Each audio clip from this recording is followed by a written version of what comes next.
शमी का पौधा ऐसा होता है जो योनियों में, वृक्ष की योनि में अंतिम योनि पर लाकर रुक जाता है। कौन सा?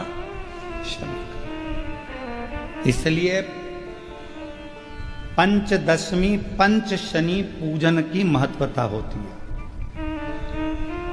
क्यों कहा जाता है कि अगर कोई आपको ज्यादा परेशान कर रहा है, बहुत टेंशन दे रहा है, बहुत ज्यादा अगर वो इतना हताश हो गए कि आपने सोच लिया अब तो मर जाऊं तो अच्छा है, इसका नाम लिख जाऊं, ये सब चीज करने से अच्छा है पांच दशमी। दशमी जानते हो?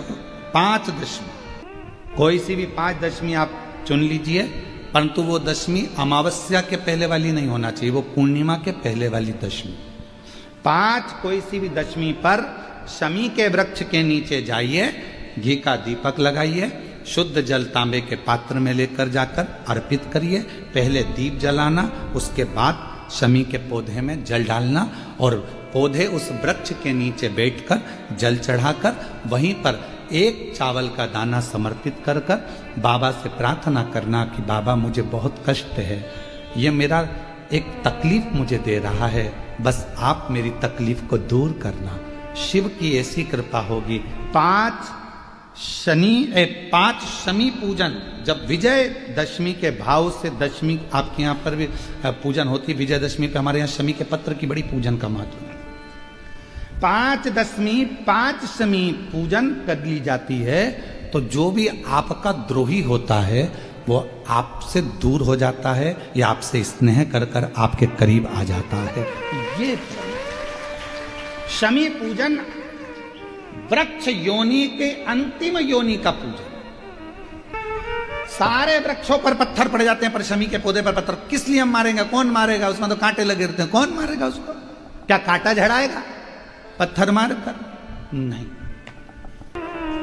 हम तो यहां तक कहेंगे कि शमी की आराधना साधना आपके द्रोहियों को, दुश्मनों को भी दूर कर देती। और मेरी जीजियों, मेरे जीजाओं, मेरी बेटियों, बेटाओं, मेरी माताओं, मेरे बुजुर्ग माता पिता स्मरण करें, जब जब यदि आपका हृदय दुखे, मन दुखे, तो एक शमी की पत्ती को शंकर के शिवलिंग पर जरूर चढ़ाएं, सारे दुख अपने आप समाप्त होना प्रारंभ। शमी का तो कोई कहे क्या वृक्षों में, पौधों में, पत्तियों में भी क्या, ये वृक्षों के अंदर भी क्या जीव होता है? क्या इसमें भी प्राण होते हैं? होते हैं, इसमें भी प्राण, ये भी ऑक्सीजन लेना छोड़ना सब कार्य इनका चालू होता है, ये भी जीवित है। जल नहीं मिलेगा मर जाएंगे, जल गया समाप्त।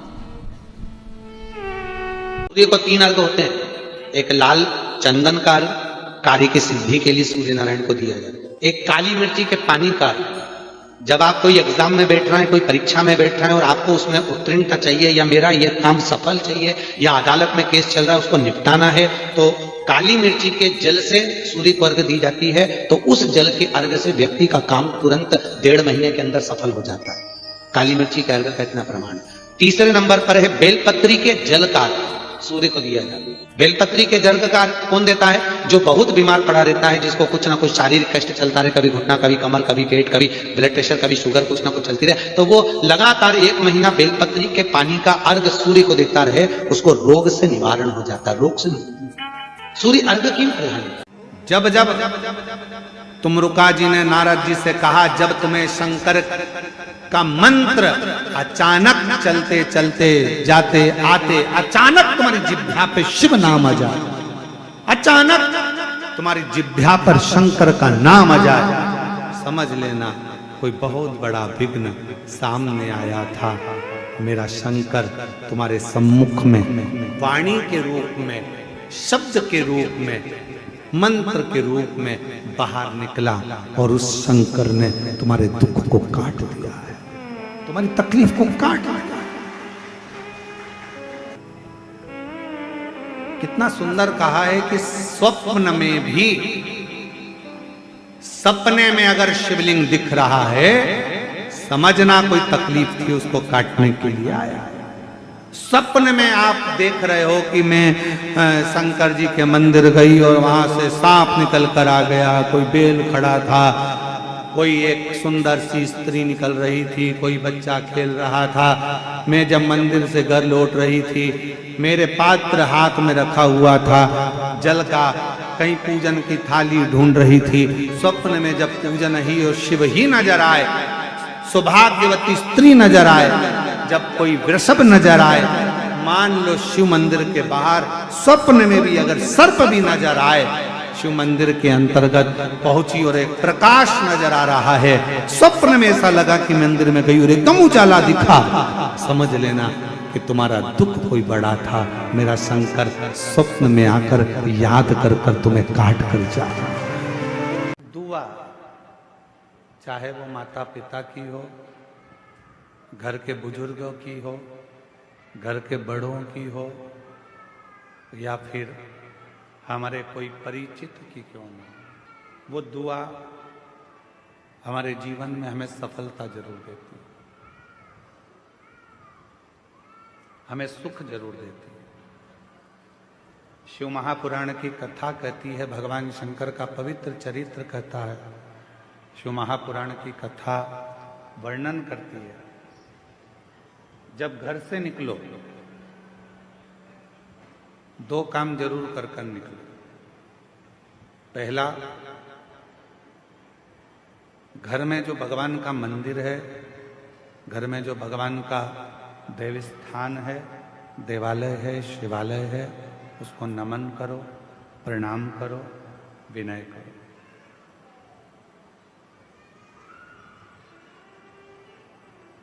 दूसरा, घर से निकलते समय अपने घर का जो बुजुर्ग हैं, अपने घर के जो बड़े हैं, उनको नमन करो, उनको प्रणाम करो।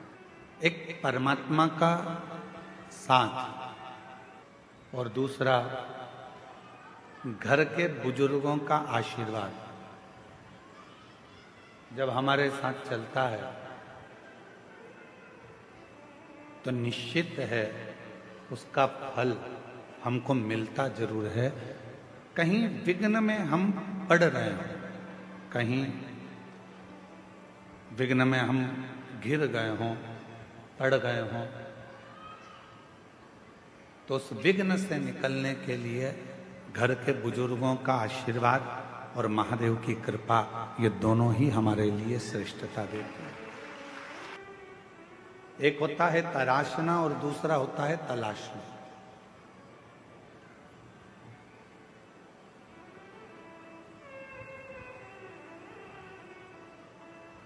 एक है तराशना और दूसरा है तलाशना। हम तलाशते रहते हैं, ये वो सब ढूंढते रहते हैं, और तराशने में क्या करते हैं कि हम कुछ ना कुछ बनाने का प्रयास करते हैं, कुछ निर्माण करने का प्रयास करते हैं, कुछ अच्छा करने का प्रयास करते हैं। शिव कथा कहती है, भगवान शंकर का चरित्र कथा है, शिव महापुराण की कथा कहती है, तलाशना संसार में आकर हर व्यक्ति जो इस मृत्यु लोक में जन्म लेता है, पृथ्वी पर जन्म लेता है, वो कुछ ना कुछ तलाशता ही रहता है।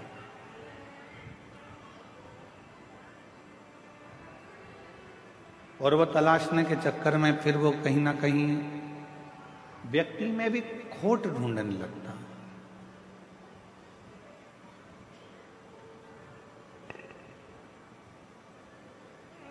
व्यक्ति में भी बुराइयां ढूंढने लगता है। क्यों? क्योंकि वो तलाश रहा है। यदि वो तलाशता नहीं और तराशने का काम करता, खुद को संवारने का, खुद को सुधारने का, खुद को श्रेष्ठ बनाने का कार्य करता, तो दुनिया में फिर कोई उसको बुरा नजर ही नहीं आता, सब श्रेष्ठ दिखते और वो अपनी जिंदगी को भी श्रेष्ठ बना बैठता, वो अपने जीवन को भी श्रेष्ठ बना। जिसने खुद को तराशा, जिसने स्वयं को श्रेष्ठ बनाने का प्रयास किया है, अपने आप को सुधारने का प्रयास किया है, वो जिंदगी में बहुत आगे बढ़ा, वो जीवन में बहुत तरक्की कर। ब्रह्मा जी ने भगवान शिव को जानने के लिए एक विशाल पर्वत को घुमाना प्रारंभ किया। विशाल पर्वत। भगवान विष्णु और ब्रह्मदेव दोनों मिलकर उस पर्वत को घुमा रहे हैं। अब किसी ने पूछा शंकर भगवान को जानने के लिए पर्वत घुमाया। हमारा निवेदन है भगवान को जानने के लिए उन्होंने पर्वत घुमाया। आपसे निवेदन है भगवान शंकर को जानने के लिए आप पर्वत मत घुमाओ, बस थोड़ा सा दिल घुमा लो, थोड़ा सा मन घुमा लो, थोड़ा सा दिल को शिव तक लेकर चले जाओ, भगवान प्राप्त हो जाएगा, शिव मिल जाएगा।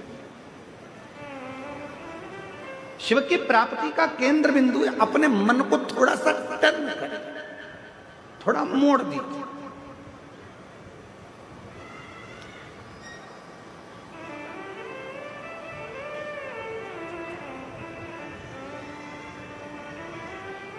एक बात बताइए,